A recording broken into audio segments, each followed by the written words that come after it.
Pemirsa, fakta baru terbongkar dalam kasus tindak pidana pencucian uang atau TPPU Lukas NMB. Mantan Gubernur Papua ini merekayasa laporan pertanggungjawaban pengeluaran operasionalnya dengan membuat ribuan kwitansi fiktif.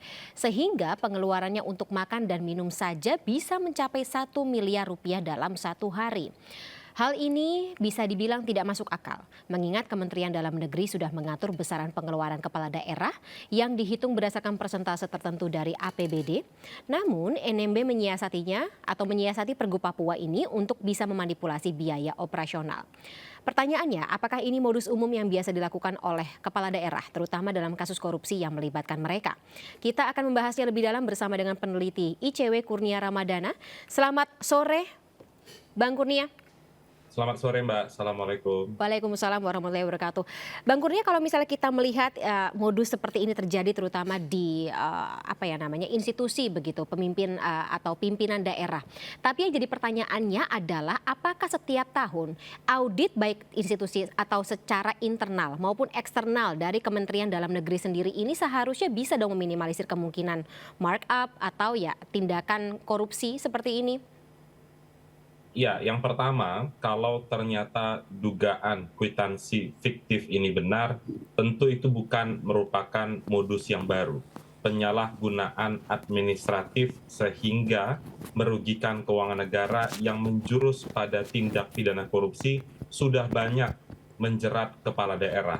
Namun, seandainya modus itu digunakan dalam konteks pembiayaan makan sehari-hari dengan angka yang sangat fantastis, kalau berdasarkan pengakuan dari Komisi Pemberantasan Korupsi, angkanya mencapai 400 miliar. Lalu dengan hitung-hitungan normal dibagi selama 365 hari, maka satu hari Lukas NMB itu menghabiskan 1 miliar. Tentu itu adalah angka yang tidak masuk akal. Dalam hal lain juga kita pertanyakan, karena ini kami beranggapan merupakan praktik korupsi yang sangat sistematis dan terstruktur. Kenapa sistematis dan terstruktur? Karena korupsi ini dibalut dengan peraturan hukum, yaitu peraturan gubernur. Sehingga seolah-olah praktik ini merupakan mandat dari regulasi. Namun ketika dicek oleh KPK, diverifikasi ke berbagai rumah makan, ternyata mereka tidak mengakui. Oleh sebab itu, tentu kita bisa mempertanyakan bagaimana sebenarnya pengawasan berjenjang, misalnya dari inspektorat daerah atau mungkin dari Kementerian Dalam Negeri. Di luar itu, berkaitan dengan proses hukum, tentu kita mendesak agar Komisi Pemberantasan Korupsi segera menerbitkan surat perintah penyelidikan atas indikasi kerugian keuangan negara. Karena Lukas NMB baru dijerat dengan 2 tindak pidana korupsi. Satu terkait dengan gratifikasi yang jumlahnya mencapai puluhan miliar rupiah. Kemudian yang kedua adalah indikasi tindak pidana pencucian uang. Demikian, Mbak. Berarti ada kemungkinan penambahan pasal pidana ya untuk Lukas NMB dan juga kawan-kawan. Nah, Bang Kurnia tadi mengatakan ini kalau misalnya terkait dengan sistematisasi proses atau ya sikap-sikap yang tidak terpuji ini, berarti ada kemungkinan juga kan aliran dana atau katakanlah ya Lukas NMB tidak bergerak sendirian seperti itu, apakah nanti juga bisa akan ditelusuri siapa-siapa saja yang ikut terlibat, siapa-siapa saja yang mungkin ikut bersama-sama menikmati uang negara ini gitu dengan Lukas NMB? Logika dasarnya, tindak pidana korupsi itu adalah tindak pidana yang terorganisir. Tidak mungkin atau mustahil dikerjakan oleh satu orang. Kalau kita mengacu pada sejumlah pasal yang sudah diterapkan kepada Lukas NMB, ada beberapa perbuatan. Tadi ada gratifikasi dan pencucian uang. Tentu 2 tindak pidana ini tidak mungkin dilakukan oleh satu orang. Begitu pula jika memang nanti pengusutan indikasi kerugian keuangan negara menggunakan pasal 2 dan pasal 3 Undang-Undang Tindak Pidana Korupsi terbukti, maka mustahil itu dilakukan oleh satu orang Lukas NMB. Karena kita harus melihat siapa saja yang otak di balik peraturan hukum, peraturan gubernur ini. Dan juga siapa saja yang menikmati aliran dana dari penyelewengan dari dana operasional kepala daerah tersebut. Jika memang ditemukan ada komplotan kejahatan di balik peristiwa ini, maka mereka juga bisa dijerat baik dengan pasal 2 jika mereka adalah penyelenggara negara maupun pasal 3 jika mereka merupakan pihak-pihak swasta. Demikian. Oke, Bung Kurnia, kalau misalnya kita bicara mengenai modus-modus yang dilakukan oleh kepala daerah untuk korupsi, terus kemudian juga menyamarkan gratifikasi yang diterima atau ya prosedur-prosedur yang berkaitan dengan TPPU yang cukup common dilakukan ini seperti apa saja? Banyak sekali pelaku korupsi itu berusaha menggeser isunya dari mulai isu ini merupakan tindak pidana menjadi sekadar praktik administratif. Itu yang paling lazim dilakukan. Maka dari itu, sejak awal saya menyampaikan kalau ini merupakan modus untuk mengelabui penegak hukum dengan cara surat perjalanan dinas fiktif atau mungkin bon-bon palsu, itu sebenarnya sudah praktik yang jamak. Hanya saja yang mungkin terlihat baru dari praktik Lukas NMB ini, jika itu sangkaan itu benar, menggunakan instrumen hukum untuk menutup-nutupi atau menganggap seolah-olah ini merupakan tindakan yang benar. Dana 1 miliar rupiah dihabiskan satu hari, Iya. tentu itu adalah hal yang sangat mustahil dan secara normal pasti akan ditertawakan oleh masyarakat. Tidak mungkin itu bisa dilakukan. Demikian. Jadi harusnya ada tindakan, ya mungkin Kemendagri juga harus bergerak begitu? Iya, benar sekali. Kementerian Dalam Negeri harus mengevaluasi bagaimana sebenarnya sistem penganggaran dan regulasi-regulasi yang ada khususnya di Papua. Kalau berkaitan dengan kerja-kerja KPK, KPK saat ini sedang melakukan upaya penindakan. Yang membedakan KPK dengan penegak hukum lain, setelah KPK melakukan penindakan, ada kewajiban hukum bagi KPK untuk membangun sistem di sana agar praktik korupsi itu tidak terulangi kembali. Oke. Dan penting juga untuk meninjau ulang bagaimana sebenarnya substansi dari regulasi peraturan gubernur itu. Kalau memang dirasa peraturan gubernur itu membuka celah, maka peraturan gubernur itu penting untuk segera direvisi. Demikian. Oke, ada celah lagi nggak, Bang Kurnia, supaya ini tidak dijadikan apa ya namanya, ya kalau kita bicara mengenai celah-celah begitu, supaya tidak dijadikan pasal praktik administratif begitu, ini adalah kesalahan maladministratif, tapi memang benar-benar pure begitu korupsi dan juga tindakan-tindakan lain yang bisa diatur dalam pidana khusus. Ya, yang paling utama adalah bagaimana membangun sistem pengawasannya.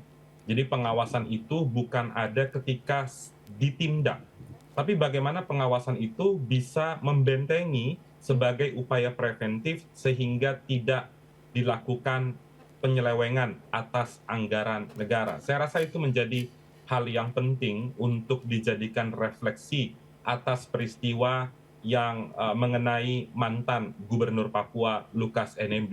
Di luar itu sebenarnya ada potensi tindak pidana yang ditunggu oleh masyarakat, yaitu tindak pidana obstruction of justice atau menghalang-halangi proses hukum. Tadi gratifikasinya sudah, pencucian uangnya sudah, indikasi kerugian keuangan negara mungkin sedang diselidiki oleh KPK, tapi masyarakat tentu belum hilang ingatannya bagaimana sulitnya KPK menangkap Lukas NMB. Ada perlawanan yang sangat masif di Papua kala itu, dan kalau proses saat itu sudah masuk di tingkat penyidikan, maka tidak boleh ada siapapun itu menghentikan atau berupaya menghalang-halangi tindakan KPK. Dan itu sudah terjadi, sehingga wajar jika kemudian masyarakat mempertanyakan bagaimana kelanjutan proses hukum obstruction of justice yang kita ketahui memang sudah dikenakan kepada pengacara Lukas NMB. Tentu bagaimana posisi Lukas NMB dalam peristiwa itu penting untuk diurai dan ditindaklanjuti oleh Komisi Pemberantasan Korupsi. Oke. Demikian, Mbak. Jadi tidak hanya pidana khusus tipikor begitu, tapi pidana umum dan juga tadi pasal perintangan penyidikan obstruction of justice ini semuanya juga akan bisa atau seharusnya memang ditimpakan untuk Lukas NMB, dan ya pasal berlapis itu juga tentunya akan menjadi sebuah pertimbangan tersendiri untuk menentukan besaran pidana yang dialamatkan kepada yang bersangkutan. Tapi lagi-lagi begini, Bang Kurnia, kita tidak berharap ya, ya walaupun memang sebenarnya potensi terjadi ini terhadap kepala-kepala daerah lain di Indonesia sangat mungkin terjadi. Apa yang bisa kita lihat begitu dari kasusnya Lukas NMB sendiri, terus kemudian apakah ini adalah sebuah a tip of an iceberg, ternyata bisa saja dilakukan oleh kepala-kepala daerah yang lain. Praktik yang sudah lama sekali berjalan di Indonesia dan ternyata pengawasannya tidak seketat itu sehingga banyak sekali kemungkinan yang terjadi dilakukan oleh kepala daerah untuk mendulang keuntungan dirinya sendiri. Ya, yang pertama tadi yang disampaikan ya, ini semua sebenarnya yang tadi kita bahas itu berada dalam satu rumpun undang-undang, yaitu Iya. Undang-Undang Tindak Pidana Korupsi. Sehingga KPK dapat menelusuri lebih lanjut, baik tadi indikasi kerugian keuangan negara maupun obstruction of justice. Itu yang pertama. Kemudian yang kedua, kalau kita mengacu pada data Komisi Pemberantasan Korupsi, dari 1.519 tersangka korupsi dari tahun 2004 sampai 2022, bisa dibayangkan 1/3 diantaranya itu berasal dari lingkup politik. Oleh karena itu, menggambarkan ada perbaikan yang signifikan harus dan mutlak dilakukan agar praktik korupsi politik, dalam artian korupsi yang dilakukan oleh seseorang yang memiliki jabatan khusus dan berlatar belakang politik, untuk segera dilakukan agar dihentikan proses-proses seperti ini. Salah satu di antaranya yang memantik kepala daerah melakukan korupsi sudah barang tentu terkait dengan biaya kampanye politik yang besar, sehingga dia memberikan kesempatan misalnya pada orang lain, kelompok lain, penyumbang kampanyenya agar bisa memanfaatkan proyek-proyek di daerah tersebut sehingga berpotensi terjadinya tindak pidana korupsi. Hal itu rasa-rasanya belum banyak dibenahi oleh pemerintah. Selain memang kalau dia sudah menjabat, tentu memperkuat tadi yang saya sampaikan di awal, memperkuat kedudukan inspektorat, agar inspektorat tidak terlibat konflik kepentingan, karena mungkin dia khawatir atau takut menindak kepala daerah. Itu kan hal-hal yang saat ini sedang terjadi dan rasa-rasanya belum banyak diperhatikan. Kalau belum banyak diperhatikan, tentu belum ada perbaikan yang signifikan.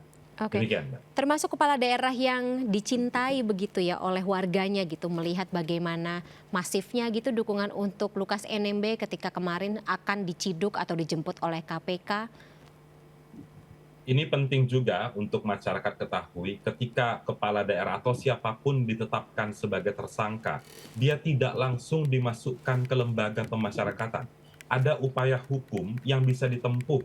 Misalnya kalau ditetapkan sebagai tersangka, ada mekanisme pra-peradilan, ada mekanisme pembelaan di persidangan pokok perkara, sehingga tidak harus ada perlawanan seperti itu. Karena ketika ada perlawanan, maka ada konsekuensi hukum yang bisa menjerat siapapun yang menghalangi proses hukum tadi. Sebagaimana yang saya sampaikan terdapat di dalam pasal 21 Undang-Undang Tindak Pidana Korupsi, obstruction of justice, ancamannya tidak main-main, minimal 3 tahun, maksimal 12 tahun. Oleh sebab itu, tentu jika ada kepala daerah ditetapkan sebagai tersangka, kita berharap ada dukungan dari publik kepada penegak hukum untuk membongkar tuntas perkara ini. Dan tadi ketika nanti saudara Lukas disangka, didakwa, divonis dengan pasal-pasal kerugian keuangan negara dan melihat tindakan yang bersangkutan selama ini, tentu kami mendorong agar bisa dituntut maksimal, divonis maksimal, paling tidak seumur hidup penjara. Demikian, Mbak. Baik, Bang Kurnia, kita harapkan seperti itu dan tentunya ini juga jadi semacam pertaruhan sendiri ya bagi pemerintah untuk bersih-bersih secara menyeluruh, terlepas dari kepala daerah tersebut adalah orang lama atau tidak, begitu ya. Terima kasih Bang Kurnia Ramadana selaku peneliti Indonesia Corruption Watch atau ICW telah bergabung bersama kami sore hari ini. Sehat selalu Bang Kurnia, kita ketemu lagi dengan kesempatan. Selamat sore, sampai jumpa. Selamat sore, sampai jumpa.